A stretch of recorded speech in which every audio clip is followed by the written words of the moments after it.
Okay, so this is a pig uterus, and it is considerably different from a human uterus, but we can still learn some stuff from it.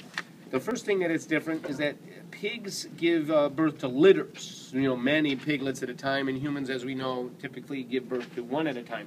So anyway, in a human, the uterus is like one thing. It kind of looks like a pear. It's like one structure, and the baby develops inside of it.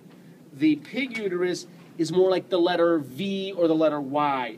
The uterus has two horns. They almost look like oviducts, but they're big and thick. But, one's going to the left, one's going to the right, but they're big and thick. So instead of a uterus proper, kind of like we've been seeing in the human, the pig has uterine horns. So they're like two uteruses almost. One kind of elongate going to the one side, one going to the other side.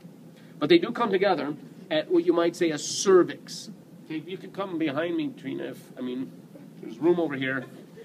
I won't have time to go through this twice, so we're going to have to get it all done in one round.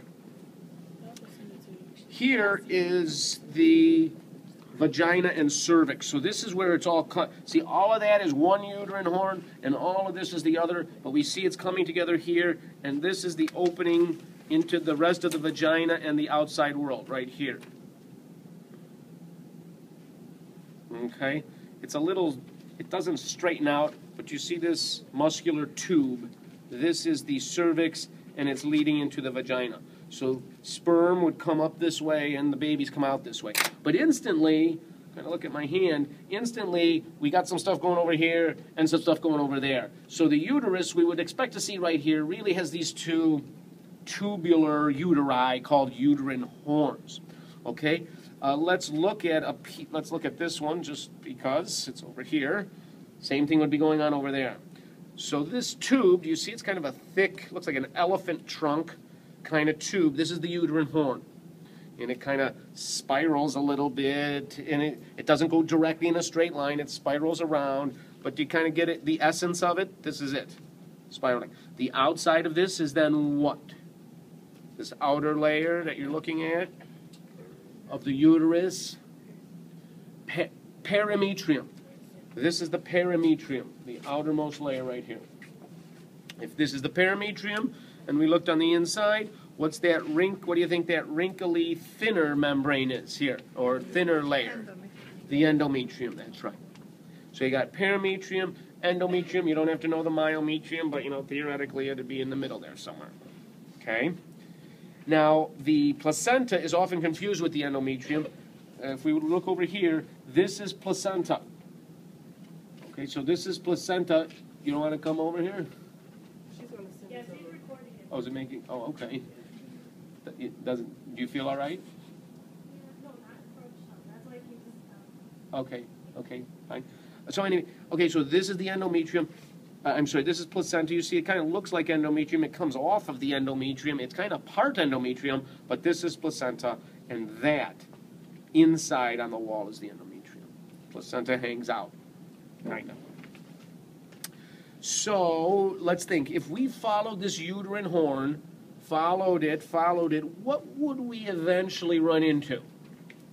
Theoretically, if this kind of stays on the plan of a human, the uterine horn should ultimately give rise to, not yet, fallopian tube. This is the uterus, and let's follow it all the way up, away from the vagina, all the way up, in towards the body, and following it. It does twist, so you might be getting a little confused. I'm just following it, following it, following it, following it, following it. You see what's happening right here? Can you see it? Here it's uterine horn. You see the big, thick, trunk-like thing? But look, oops, did I get you? Just kidding. See how it tapers, and it bottlenecks down into this tubule here. This tubule, if we follow it, that's the oviduct. If we follow it, but you'll see it even better. Do you see it's like this zigzaggy tube? Do you see it in there? You can come here later, once I'm gone and look at it. See that there's a membrane too that's kind of all connecting it, but do you see on the outside the zigzaggy tube? So this is the oviduct. Follow the probe, everybody. Oviduct, oviduct, oviduct, oviduct, oviduct, Oviduct. Now there's a membrane. I admit it's embedded in a membrane, but do you see the oviduct tubule? I'm trying to display it as best I can. Everybody see it? If not, change around and get to see it. And if we keep following the oviduct, what should we ultimately kind of bump into? Ta-da! The ovary. There's the ovary. And then the fimbriae is really like a hood. It's often frilly or fingery, or in this case, it's more like a hood. Like the ovary's a little chilly. Here, put your hood on.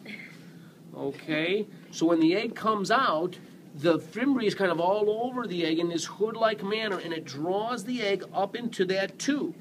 So the ovary is kind of shrouded or covered by the fimbriae. So this web-like shroud, the membrane, is the fimbriae, and then the tube, kind of embedded in the membrane, is the oviduct.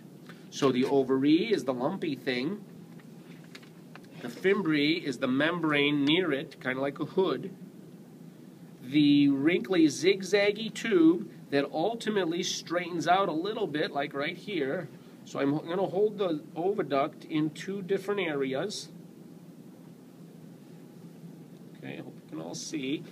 So we got oviduct and fallopian tube. So, quick review, then we got to go to the cadaver. We see the ovary here, the fimbriae in the membrane, the oviduct kind of within the membrane as well, then the oviduct straightens out.